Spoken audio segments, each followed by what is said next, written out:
Finishing Squid Game Season 3, I was bummed out to say the least, knowing that such a great show is coming to an end. We may have only gotten 3 seasons of it, but each season in itself was a masterpiece. Granted, the show was a masterpiece attributed to its action-packed scenes, conflicts, but most importantly, character arcs. In this video, we will be exploring the character arc of the most important character in the Squid Game, Seong Gi-Hun, player 456. We're going to be also exploring themes and sub-themes relevant to Squid Game. Before we start this video, make sure to subscribe and like, and what more appropriate way to start off is by starting at the very beginning of the Squid Game story.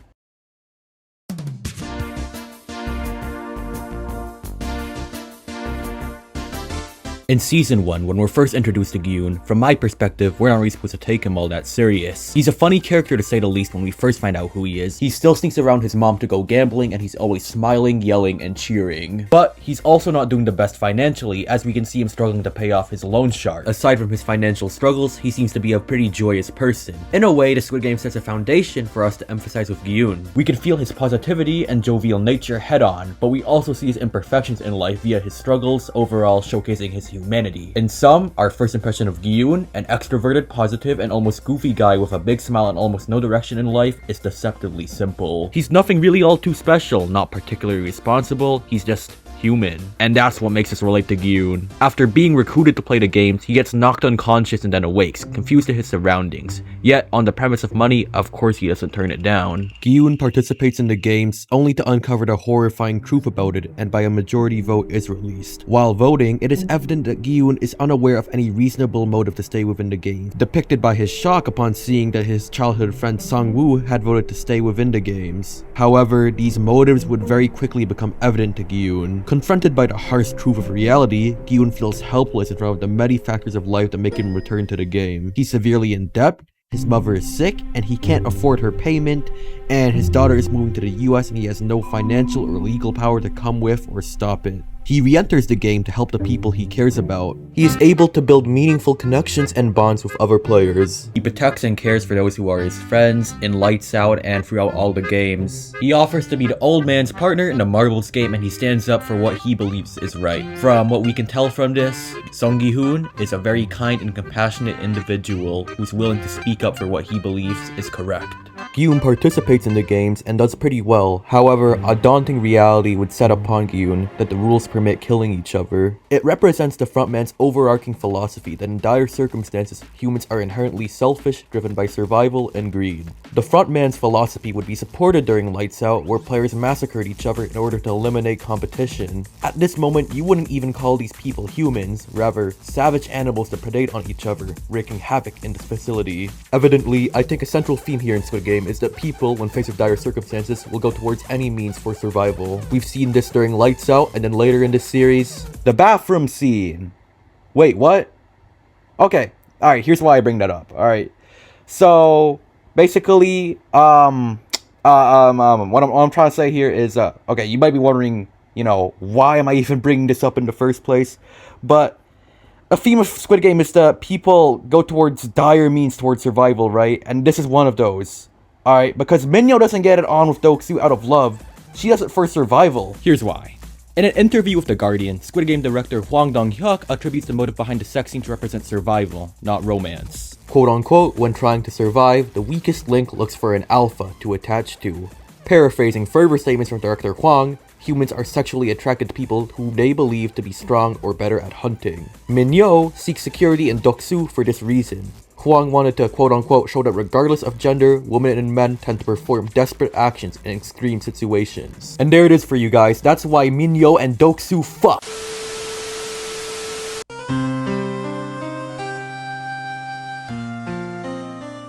In contrary to the previous games which had relied more on physical abilities to win, Episode 6 introduced the newest game on a more personal level. The Marbles game, instead of testing strength or speed, it tests the player's humanity, morality, and trust. To win the game, you will have to beat your partner.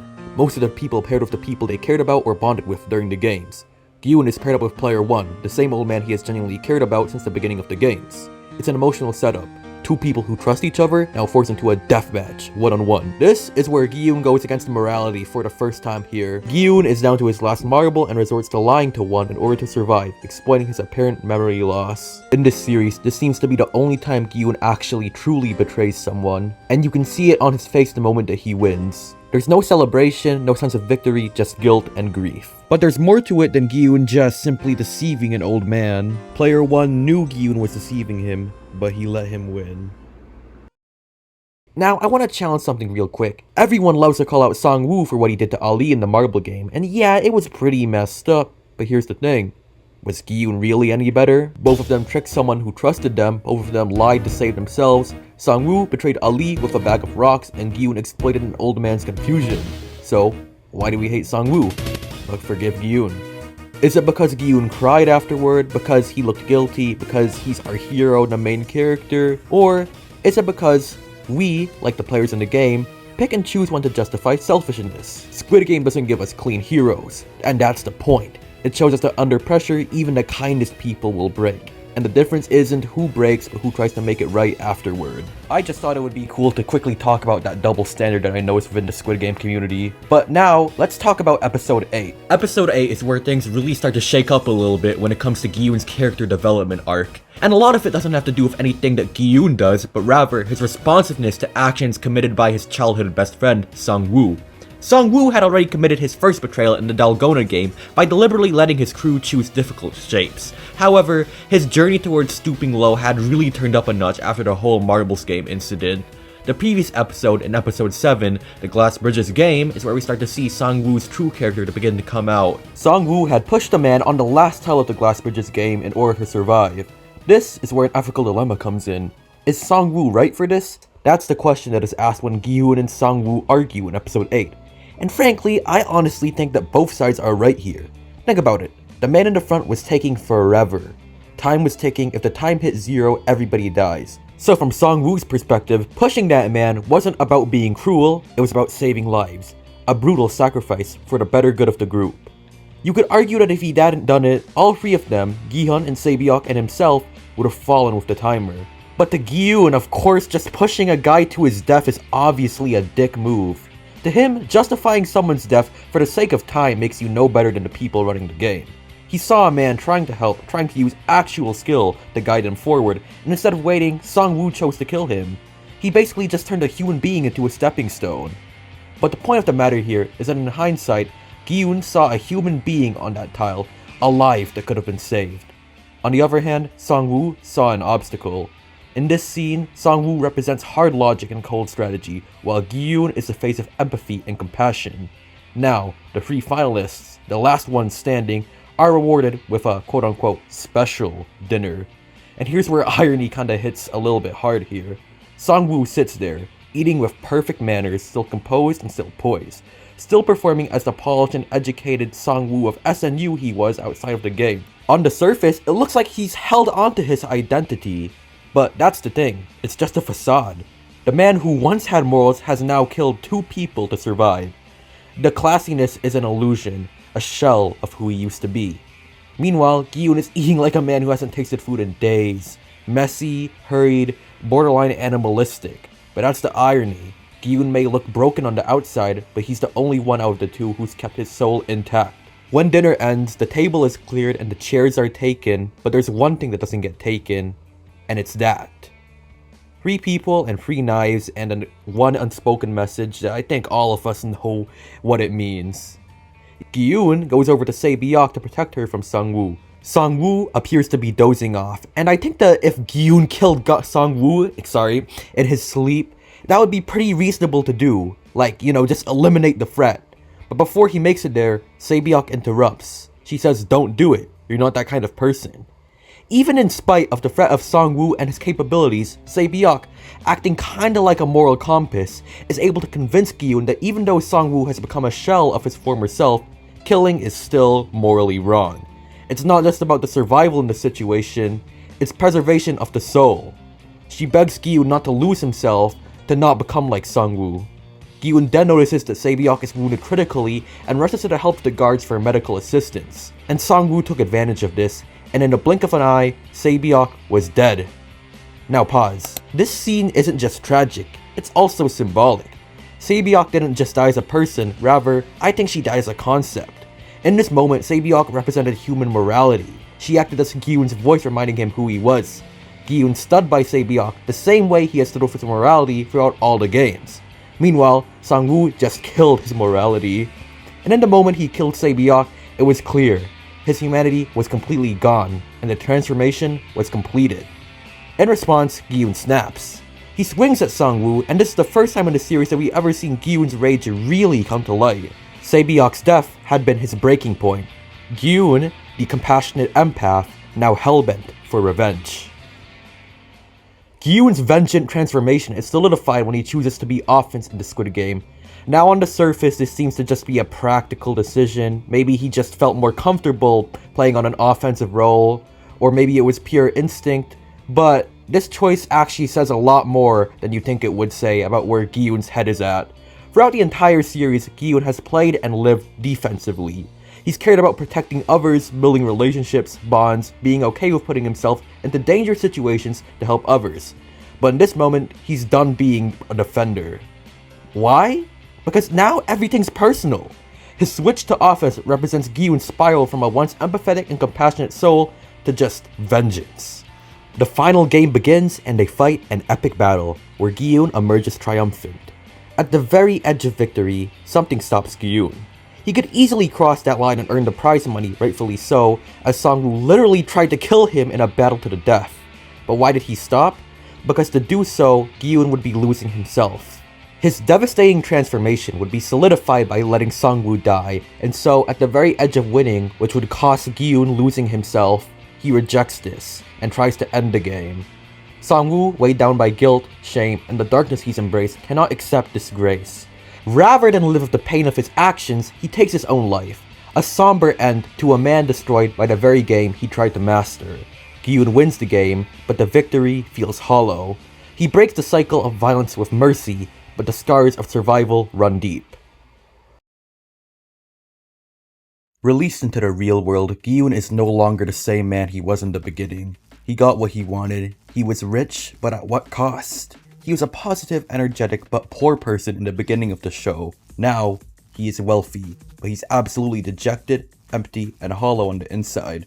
He returned home to see his mom dead, and his outlook on life clearly changed. A year later, he refuses to spend any of the money he's accumulated because he sees it as the blood money of all the other 455 players. But things take a turn when he receives an invitation entitled "From Your Ganbu," the same name that the old man called Gi-hun in the marbles game. Gi-hun accepts the invitation and finds Oh-il-nam, who is supposed to be dead, on his deathbed. But he wasn't dead because in reality, he was the creator of the games. Gi-hun doesn't kill Oh-il-nam because he wants his questions to be answered, and they both wager on whether a homeless man will receive help by midnight. This quote-unquote game served as a test of humanity in itself. Il-nam may have died thinking nobody cared for the man, but Gi-hun saw that the man did receive help.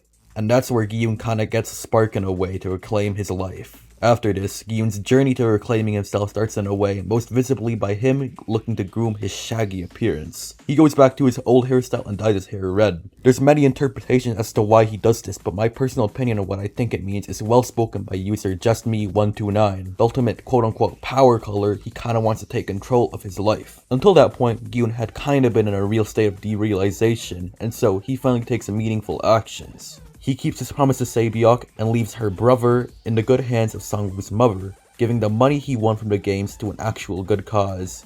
En route to the airport, where he can be with his daughter in the United States, he's in the middle of leaving all this behind, but then he sees the same guy who played Dotsie with him, the recruiter.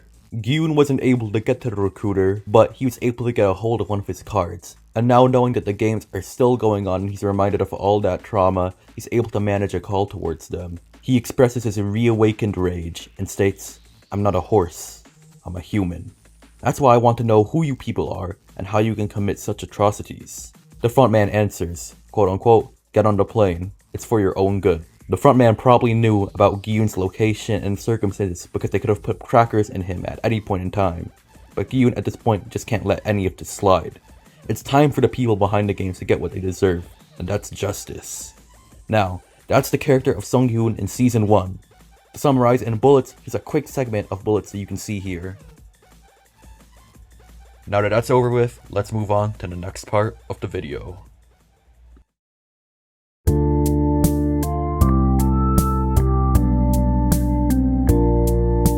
Quite early on in Season 2, it is evident that Gi-Hun is clearly haunted by the games because of his obsessive nature of stopping it via cutting the tracker out of himself and conducting extensive subway operations. In addition to that, he frequents nightmares about his dead friends. His demeanor is always serious. This speaks a lot about how the games have affected him psychologically. When Gi-Hun finally reunites with the recruiter, they play a game of Russian roulette together. Okay, why would they do this? I mean, honestly, I get why the recruiter does this. If you take a look at him, just look at his face. He's obviously a psycho. From actor Lee Jung-jae's statements, this game is psychological warfare between a guy so devoted to the games and a guy so devoted to ending them.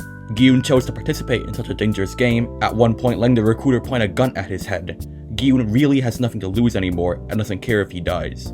At one point, Gi-Hun is faced with a 50-50 chance of winning, and the recruiter berates him. Quote unquote, "You can simply take the gun and shoot me with it, but I'll have you admit one thing, that you're just a piece of trash like everyone else. A piece of trash that got lucky and made it out the dumpster." And so, honestly, if I think this show was just realistic, hey man, so you can shoot me with that gun, but I'll have you...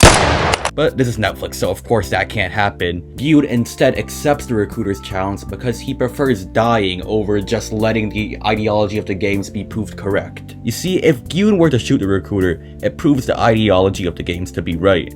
The point of the games is that all humans are intrinsically selfish and that Gi-Hun would fit that criteria upon cheating the rules to benefit himself. However, in the end, it works out for Gi-Hun because he ends up winning the game and then he excoriates the recruiter for being their dog with a pure look of hatred in his eyes. The recruiter could have easily killed Gi-Hun, but because of plot armor, or should I say, rather dying than to become what he had just been, mocking his entire life, the trash he just talked about, the recruiter shoots himself.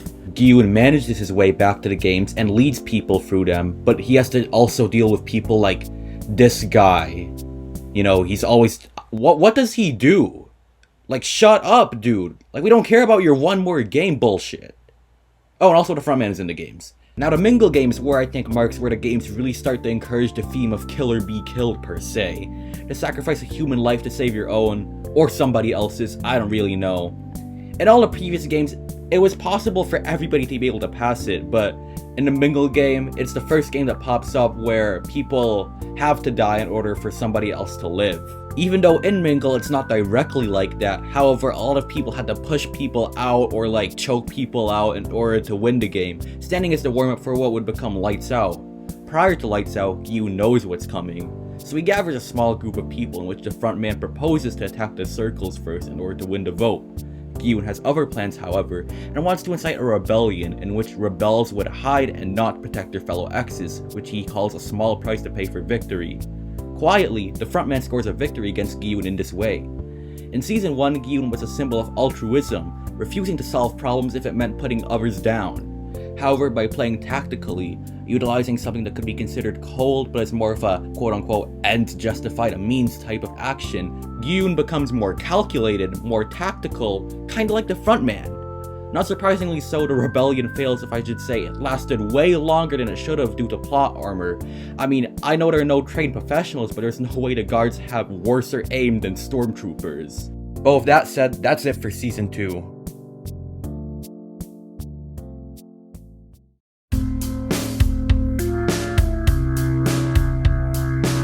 Gi-Hun is somehow still kept alive, and there's a very good reason for this. The reason why Gi-Hun was left alive was because the frontman wanted to watch Gi-Hun lose his heroism once and for all. The frontman, once having been a player in the games himself, he resorted to some extreme measures to ensure that he would be able to make it out of there alive. And for that, he wanted to prove to himself that his philosophy was correct, that humans were intrinsically selfish, therefore justifying what he did. Gi-Hun, within all his dejection upon the rebellion's failure, finds a scapegoat to blame it on, Dae-ho. For I don't even know how long, all Gi-Hun does is just stare at Dae-ho. And when hide and seek occurs where Dae-ho is a hider and Gi-Hun's a seeker, there's a simple scene where we all know what's about to happen next. In a way, Gi-Hun being seeker is kinda similar to that of him being offense in Squid Game. I think in hide and seek, putting 2 and 2 together, playing seeker is kinda more of an offensive role. We already discussed earlier about how Gi-Hun playing offense earlier represented him seeking vengeance in Season 1. And in Season 3, him being seeker represents the same thing. He wanted to flush out all his anger and all his frustration out on Dae-ho. We watched Gi-Hun from Season 1 to Season 2 slowly lose all of his hope, and in Season 2, the little hope that he did have which was in bringing down the games, was now extinguished, exemplified by when he killed his best friend Jung Bae. If you didn't think Gi-Hun had enough transformation from Season 1 to Season 2, you would have been mistaken. Gi-Hun, at the end of the game, is able to dispose of Dae-ho, trying to kill himself after the guilt has set in, but he is unable to do so. Now, as I was watching, I honestly thought it was kind of out of character for Gi-Hun to be in a rage against Dae-ho. It was never ever within Gi-Hun's character to kill. The most killing he has ever done was killing guards, which is kinda just simply self-defense. That's what I kinda dislike about this arc in Gi-Hun's character. But an idea that I had come to think about was that this wasn't just some stepping stone in Gi-Hun descending into some sort of subhuman, but rather, Dae-ho was serving as a symbol in a sort of way. We just saw Gi-Hun appear to be suicidal, but that wasn't the first instance. Initially, he had begged the guards to kill him, as Gi-Hun had lost all hope from this point on.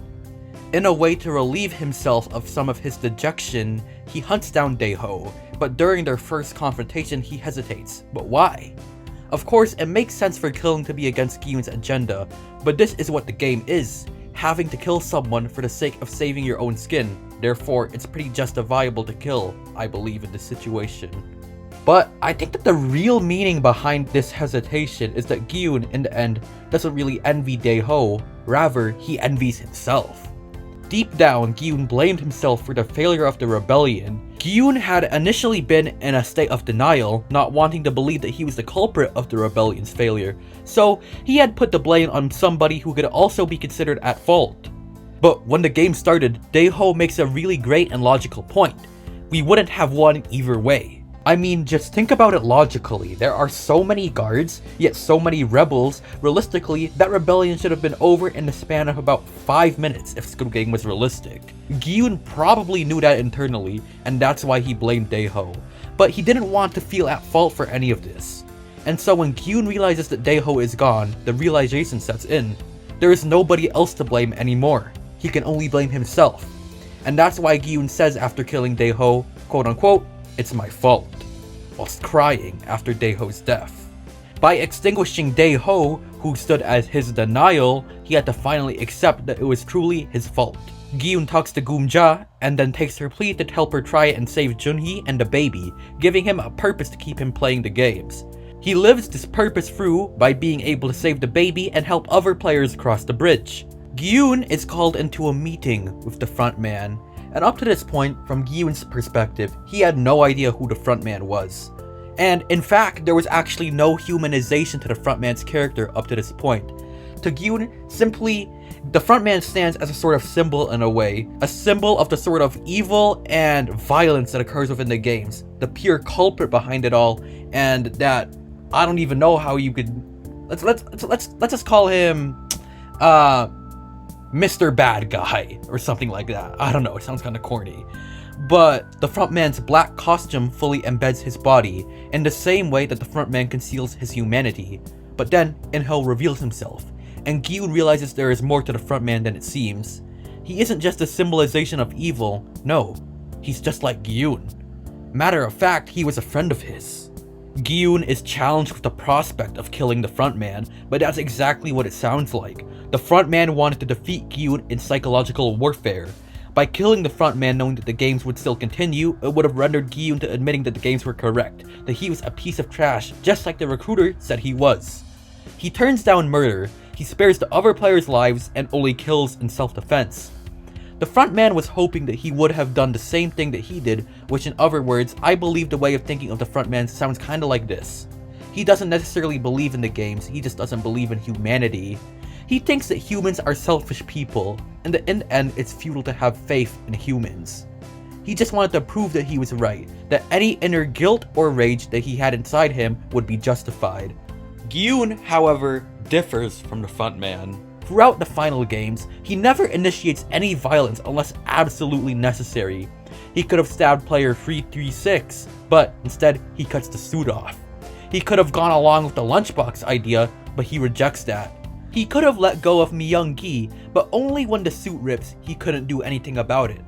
I think that the Tower Games is a perfect symbolization of Gi-Hun's character.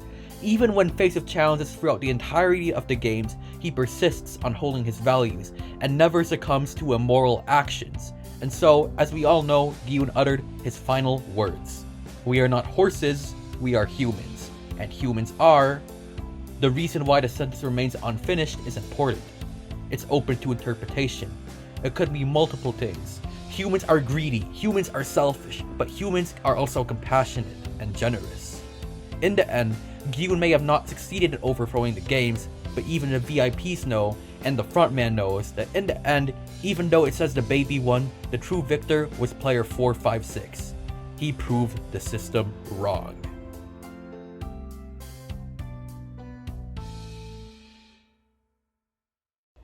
And that's player 456 for ya. A psychological dissection of what it means to be human in a world that treats people like animals. From beginning to end, Seong Gi-Hun isn't a hero because he wins, rather, he's a hero because he doesn't lose himself. And when Gi-Hun uttered his final words, we are not horses, we are humans, and humans are, it was left open to interpretation because the Squid Game wants us to shape our own humanity. I hope you guys enjoyed this video, and I hope you guys tune in for more later. Thanks for watching.